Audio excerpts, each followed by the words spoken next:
Hello everyone, welcome to AS point PCS. मैं चंदन प्रसाद। आज की इस वीडियो में हम लोग जेपीएससी मुख्य परीक्षा पेपर 4 भारतीय संविधान और राज्य व्यवस्था, लोक प्रशासन और शासन व्यवस्था से संबंधित सारे तथ्यों को यहाँ पर डिस्कस करेंगे, इंक्लूडिंग जो 6th जेपीएससी मुख्य परीक्षा हुई उसके पैटर्न को भी समझेंगे और किस तरह से प्रश्न पूछे गए, कहाँ से आपको तैयारी करना चाहिए, उन सारे चीजों का अवलोकन करेंगे। बात करते हैं अगर हम पेपर 4 का, जो कि आपका कुल 200 मार्क्स का होता है और इसमें आपको टोटल जो टाइमिंग दिया जाता है, ये एक लिखित परीक्षा होती है जिसमें कि आपका 3 आवर्स आपको टाइमिंग दिए जाते हैं।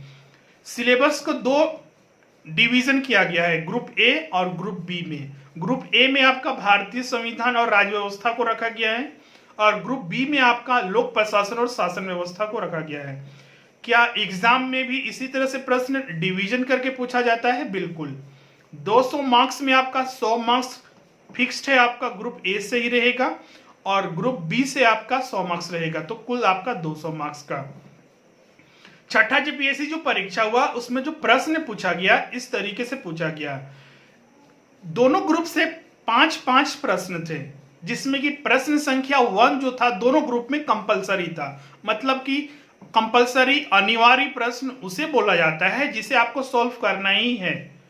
बाकी के आपके 4 प्रश्न रह गए ग्रुप ए में भी और ग्रुप बी में भी उसी तरह 4 प्रश्न, जिसमें से कि सिर्फ 2 ही प्रश्न सॉल्व करने थे। ग्रुप बी में आपका 5 प्रश्न है और ग्रुप ए में भी आपका 5 प्रश्न है। पहला तो आपका सॉल्व करना ही है, अनिवार्य है, जो कि ऑब्जेक्टिव टाइप का होता है। 20 मार्क्स का पहला होता है दोनों ग्रुप में, 20 मार्क्स का आपका ग्रुप ए में भी और ग्रुप बी में भी।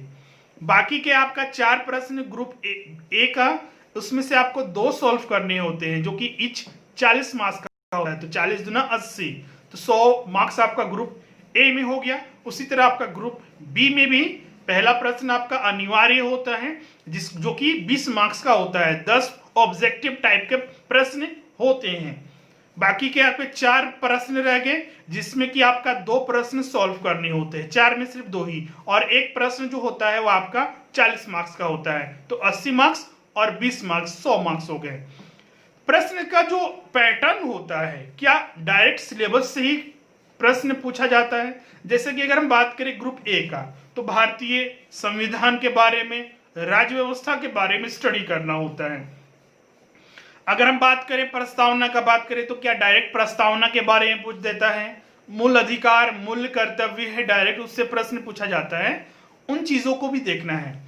सबसे पहले तो ये आपको ध्यान रखना होगा कि अगर आप तैयारी कर रहे हैं 7वीं से 9वीं जेपीएससी परीक्षा के लिए, तो आपको ईच एंड एवरी टॉपिक को आपको स्टडी करना है। एक भी टॉपिक आप छोड़ते हैं, चाहे आपका लिखने वाले परीक्षा जो आपका क्वेश्चन है 4 में से कोई हो सकता है कि उसमें आपको दिक्कत हो, या फिर हो सकता है कि ऑब्जेक्टिव टाइप में आपको दिक्कत हो, क्योंकि ऑब्जेक्टिव टाइप ओवरऑल जो कंटेंट है ग्रुप ए में, जिसमें कि करीब आपका 13 के लगभग कंटेंट है, उसी तरह आप ग्रुप में भी आपका उसी तरह आपका 10 to 12 कंटेंट है। तो इस तरह से आप यहाँ पर देख सकते हैं कि हर टॉपिक से प्रश्न पूछे जाने की इसमें प्रोबेबिलिटी होती है, और इस पर छठा जेपीएससी परीक्षा में भी यही देखा गया। अब बात उठती है कि क्या डायरेक्ट प्रश्न पूछे जाते हैं कि या फिर इनडायरेक्ट वे से, मतलब क्या जो हम लोगों ने स्टडी किया है मूल अधिकार के बारे में, राष्ट्रपति के बारे में, तो राष्ट्रपति के कैसे चुनाव होता है, उसके शक्ति के बारे में, कार्यकाल में डायरेक्ट पूछा जाएगा, या फिर कुछ अनदर वे से मॉडिफाई करके प्रश्न पूछा जाता है। अगर प्रश्न का लेवल देखा जाए छठा जेपीएससी में, या फिर पहले भी कुछ प्रश्न होते थे, पहले अधिकतर जो प्रश्न आते थे छठा जेपीएससी से पहले, थोड़ा एग्जाम का पैटर्न उनका अलग था, लेकिन पूछने का तरीका तो एक चीज होना चाहिए कि समझने में तो एक चीज देखने को मिलता है कि किस तरह से प्रश्न पूछे जाते थे। तो पहले डायरेक्ट प्रश्न ज्यादातर आते थे, लेकिन इस बार इनडायरेक्ट से प्रश्न पूछा गया था। जैसे कि अगर हम बात करें ग्रुप ए का, तो ग्रुप ए में देखिएगा, जैसा कि हमने बताया कि कुल उसमें जो प्रश्नों की संख्या होती है आपका 5 होती है। पहला प्रश्न आपका ऑब्जेक्टिव टाइप का होता है जो अनिवार्य होता है, बाकी 4 बच गए, उसमें से आपका 2 सॉल्व करना होता है। ग्रुप ए में जो प्रश्न पूछा गया था, तो मूल अधिकार और मूल कर्तव्य से पूछा गया था। तो बहुत सारे चीजों को हम लोग अगर देखा जाए तो मूल कर्तव्य और मूल अधिकार हमारे लिए सामान्य सी बातें हैं, उसके बारे में हम विवरण दे सकते हैं। लेकिन इसमें जो पूछा गया था भारत में, हम प्रश्न पढ़ रहे हैं उसको देखिएगा, भारत में मूल अधिकारों पर अत्यधिक बल दिया जाता है जबकि मूल कर्तव्यों को कम महत्व दिया जाता है। क्या आप सहमत हैं? Question mark. अपने उत्तर के समर्थन में तर्क दीजिए। तो आप समझ सकते हैं कि जो प्रश्न का पूछने का तरीका है इनका अलग टाइप का है। इंग्लिश में है आपका, fundamental rights in India are over stress while fundamental duties are under emphasis. Do you agree? Give reason to support your answer. तो इसका आपको आंसर देना था। तो एक चीज ध्यान रखिएगा, इसमें जो प्रश्न पूछे हैं जाते हैं, टॉपिक का आपका नॉलेज तो होना चाहिए कि मूल कर्तव्य और मूल अधिकार होते क्या है, उसके पर विश्लेषण करने का भी आपके पास नॉलेज होना चाहिए, कॉन्सेप्ट होना चाहिए। और ये नॉलेज आपको कहां से मिलेगा? तो डेली आप, इसलिए हम लोग बोलते हैं कि न्यूज़पेपर वगैरह आप स्टडी करते रहिए, खासकर एडिटोरियल हो गया, जो पेज वगैरह आता है, खासकर उससे आप देखा कीजिए कि उसमें किस तरह से, अभी जैसे क्राइसिस चल रहा है कोरोना वायरस को लेकर, इस पर भी टिप्पणी करने के लिए आ जा सकता है। तो उन चीजों को आपको ध्यान में रखना है। बेसिक टॉपिक का नॉलेज तो आपको जरूरी है, वो कंपलसरी है। आपको प्रश्न का उत्तर लिखते हैं तो जो प्रश्न की मांग है उसको भी ध्यान में रखना पड़ता है, इस आधार पर प्रश्न पूछा जाता है। नेक्स्ट है, जैसे कि हम लोग प्रधानमंत्री के बारे में हर कोई स्टडी करता है, प्रधानमंत्री का चुनाव कैसे होता है, किस तरह से उनको कार्य शक्ति दिया गया है, उनके अंतर्गत कितने डिपार्टमेंट आते हैं, और भी बहुत सारी चीजें के बारे में स्टडी करते हैं। प्रश्न पूछा गया था क्या चीज? प्रश्न संख्या 3 ग्रुप ए में ही था। विशेषकर उदारीकरण के बाद भारत में, बाद फिर से पढ़ रहे हैं, विशेषकर उदारीकरण के बाद के दौर में भारतीय प्रधानमंत्रियों की शक्तियों तथा कार्यों का प्रशिक्षण कीजिए। Examine the powers and functions of Indian prime minister specially in post liberalisation era. उदारीकरण के बाद भारतीय प्रधानमंत्रियों की शक्तियों में क्या क्या बदलाव आए, या फिर उनके जो कार्य हैं, उनके तौर तरीके हैं, उनके बारे में आपको वहां पर लिखना था, टिप्पणी करना था। आप देख सकते हैं कि आपको हर तरह से प्रिपेयर होके जाना है। इसमें 2 टॉपिक का नॉलेज आपको चाहिए, प्रधानमंत्री के चुनाव किस तरह से होता है, क्या होता है, शक्ति के बारे में हर चीज नॉलेज होनी चाहिए। फिर उदारीकरण के बाद क्या क्या बदलाव हुए, उदारीकरण का मतलब लिबरलाइजेशन के बारे में आपको अच्छे से नॉलेज होना चाहिए। तो इन सारे चीजों को आपको ध्यान में रखना है। उसके बाद आपका 73वां और 74वां जो संविधान संशोधन था, उससे तो हमेशा प्रश्न पूछा ही जाता है, सबसे इंपॉर्टेंट टॉपिक है। इस तरह से आप वहां पर टिक भी कर सकते हैं कि कुछ टॉपिक्स ऐसे होते हैं जो रिपीट होते हैं, पिछले साल के भी प्रश्न देखिएगा या फिर अन्य पीसीएस एग्जाम के भी देखिएगा। ये एक ऐसा टॉपिक है, 73वां और 74वां संविधान संशोधन प्रश्न अप्रोक्स आते ही हैं, चाहे किसी भी तरह से पूछा जाए। उसके बाद 5वां जो आ जाता है, निम्नलिखित पर टिप्पणी कीजिए। टिप्पणी करने के लिए आता है, शॉर्ट नोट्स लिखने के लिए। लेकिन आपको पता है कि शॉर्ट नोट्स दिया है, 2 प्रश्न तो दिया है, लेकिन एक प्रश्न 20 मार्क्स का है। 4 में से तो आपको 2 ही सॉल्व करने थे, चाहे आप मूल अधिकार के बारे में दीजिए, उदारीकरण वाला दीजिए, या फिर 73वां 74वां संशोधन, या फिर जो टिप्पणी करने। टिप्पणी में 2 चीज पूछा गया था, पब्लिक इंटरेस्ट लिटिगेशन, जनहित मुकदमेबाजी की अवधारणा, और जो बी था आपका संविधान में समानता के अधिकार की गारंटी। तो इसमें से आपको 4 में से 2 सॉल्व करने थे, आप इसमें से कोई एक दो सिलेक्ट कर सकते हैं। प्रश्न जो पूछा जा रहा है डायरेक्ट, बहुत कम प्रश्न पूछे जा रहे हैं। सिर्फ 5वां जो प्रश्न था वो डायरेक्ट पूछा गया था, बाकी तो आपका उसी तरह खंड बी में आते हैं। खंड बी में जो पार्ट बी था उसमें भी पहला प्रश्न तो 10 प्रश्न होता है ऑब्जेक्टिव टाइप के, वो आपका अनिवार्य होते हैं, कंपलसरी, मतलब कि इसे सॉल्व करना ही है। बाकी के आपका प्रश्न संख्या 2 से लेके 5 तक में 2 सॉल्व करने हैं।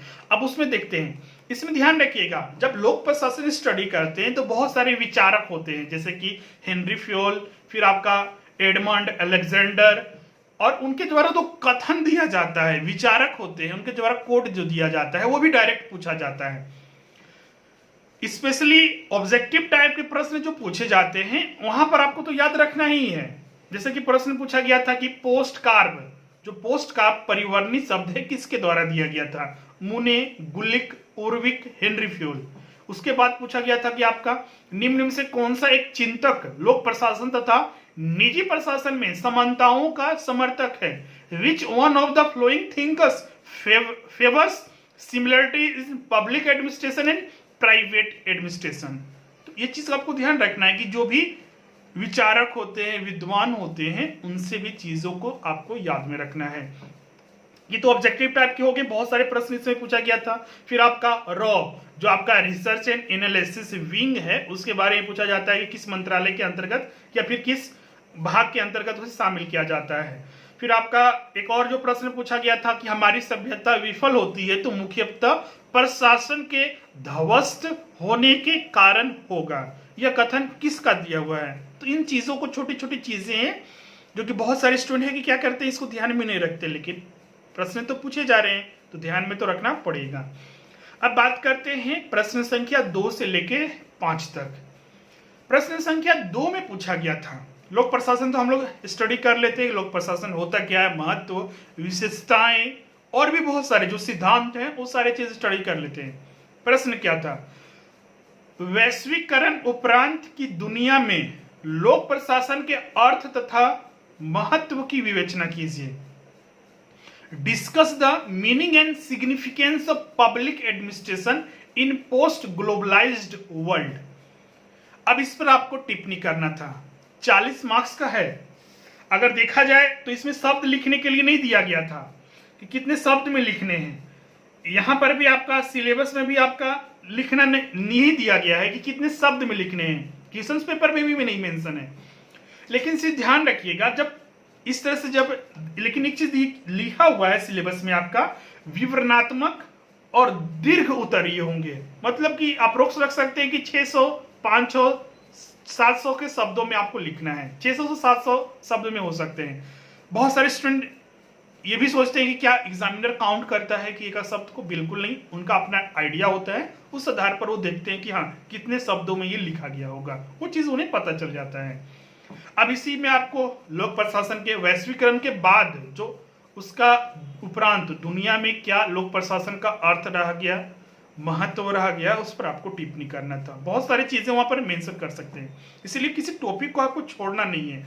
वैश्वीकरण हम लोग जनरली इकोनॉमिक्स में स्टडी करते हैं, बहुत सारे स्टूडेंट उसे छोड़ते भी हैं, लेकिन देख सकते हैं कि इसका भी इफेक्ट यहाँ पर पड़ रहा है, क्योंकि वैश्वीकरण का अर्थ आपको आर्थिक तौर पर भी, प्रशासनिक तौर पर भी, और जो भौगोलिक क्षेत्र है, क्योंकि वो हर चीज एक से दूसरे से जुड़ा हुआ है, आप किसी को बिल्कुल आप आइसोलेट करके नहीं रख सकते हैं, हर दूसरे एक चीज से जुड़ा हुआ है, तो उन चीजों को आपको ध्यान में रखना है।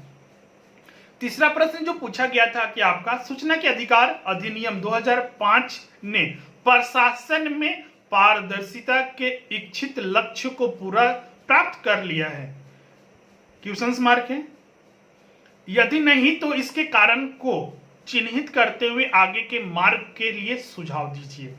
सूचना का अधिकार जिसके तहत हमें राइट्स है कि अगर आपको किसी भी गवर्नमेंट, सरकारी या फिर सेंट्रल, स्टेट या फिर कोई भी प्रशासनिक विभाग है, आपको उसमें से अपना इंफॉर्मेशन गेन करना चाहते हैं, सूचना लेना चाहते हैं, तो राइट टू इंफॉर्मेशन एक्ट के तहत आप वहां पर अचीव कर सकते हैं। तो इसमें प्रशासन में पारदर्शिता लाने के लिए, चूंकि ये लाया गया था कि जो मान लीजिए राज्य में पैसे खर्च किए जा रहे हैं उसका विवरण के लिए, या फिर जो चुनाव हो रहे हैं उसका विवरण करने के लिए, बहुत सारी चीजों को, भ्रष्टाचार को खत्म करने के लिए लाया गया था। तो क्या वो सही तरीके से लागू करके इससे क्या उस चीज को, ट्रांसपेरेंसी को ज्यादा बढ़ावा मिला है, तो उन चीज पर आपको फोकस करना था। अगर आज का दौर में देखा जाए, ये जब ये एक्ट स्टार्ट हुआ था तो उसमें उम्मीद की जा रही थी कि इन चीजों को, भ्रष्टाचार पर लगाम लगाने के लिए, पारदर्शिता लाने के लिए, ट्रांसपेरेंसी, अकाउंटेबिलिटी वगैरह, इन चीजों को ध्यान में रखकर ये लाया गया था। लेकिन जिस चीज का उम्मीद था वो चीज पूरा नहीं हो पाया है, वही टिप्पणी आपको करना था।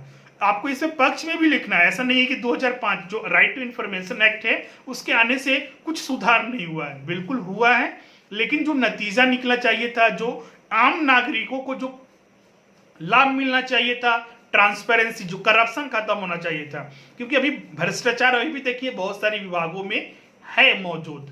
जेपीएससी और जेएसएससी तो इसका बेस्ट एग्जांपल भी आपके सामने है, लेकिन इसके पक्ष में भी आपको लिखना है, क्योंकि आने के बाद ऐसा नहीं कि हर जगह यही स्थिति रही, बहुत चीजों में सुधार भी हुए हैं। दोनों चीजों को आपको यहाँ पर मेंशन करना होगा। उसके बाद जो चौथा प्रश्न जो पूछा गया था, टिप्पणी करना था, इसमें तो डायरेक्ट इसमें प्रश्न पूछा गया था दो। इसमें प्रश्न संख्या 4 में दो प्रश्न हैं, दो पर आपको शॉर्ट नोट्स लिखना था। वित्त आयोग का गठन और भूमिका, दूसरा था आपका राज्य प्रशासन में मुख्य सचिव की भूमिका। उसके बाद जो आपका डायरेक्ट प्रश्न था, इसमें तो कोई दिक्कत नहीं है, आप स्टडी करते हैं, हम लोग स्टडी करते हैं, उसको वहां पर लिख सकते हैं, कोई दिक्कत नहीं है। पांचवा आपदा प्रबंधन, स्पेसिफिक मेंशन भी है, भारत में आपदा प्रबंधन तंत्र के संगठन तथा कार्यकरण का आलोचनात्मक विवेचन कीजिए। Discuss critically the organisation and working of disaster management machinery in India. तो वो चीज के बारे में आपको मेंशन करना था।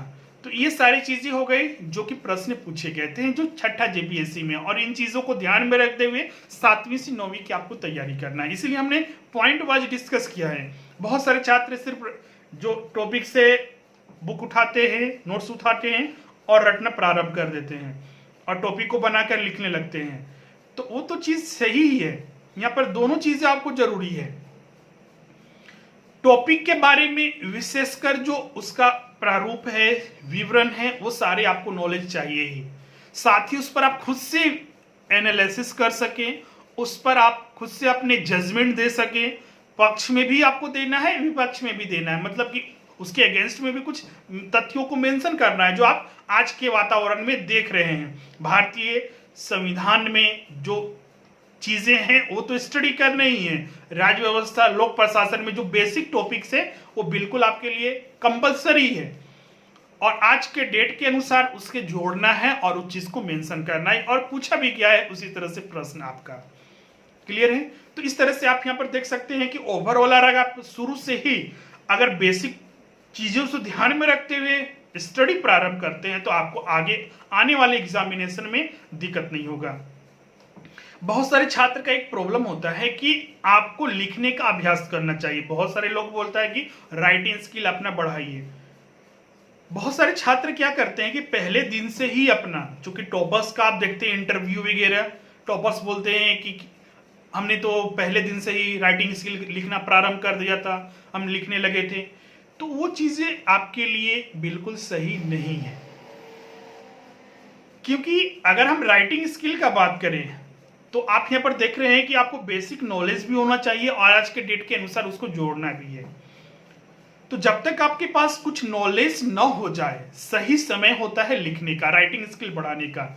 एक बार आप जरूर उसके बेसिक टॉपिक को स्टडी कीजिए। लोक प्रशासन, जैसे कि बहुत सारे तो हमारे टॉपिक जैसे कि हिस्ट्री वगैरह बहुत दिनों से स्टडी करते आते हैं, लोक प्रशासन आपके लिए बिल्कुल नया था। तो क्या लोक प्रशासन में बिना कुछ पढ़े हुए आप लिखना प्रारंभ करेंगे तो उससे माइंड में टेंशन आएगा कि ये चीज हम जानते ही नहीं है, एक भी वर्ड लिखने में आप मुश्किल हो जाएगा। तो बेसिक सबसे पहले आपको अच्छे से कंप्लीट करना होगा, उसके बाद लिखने का अभ्यास आपको करना होगा।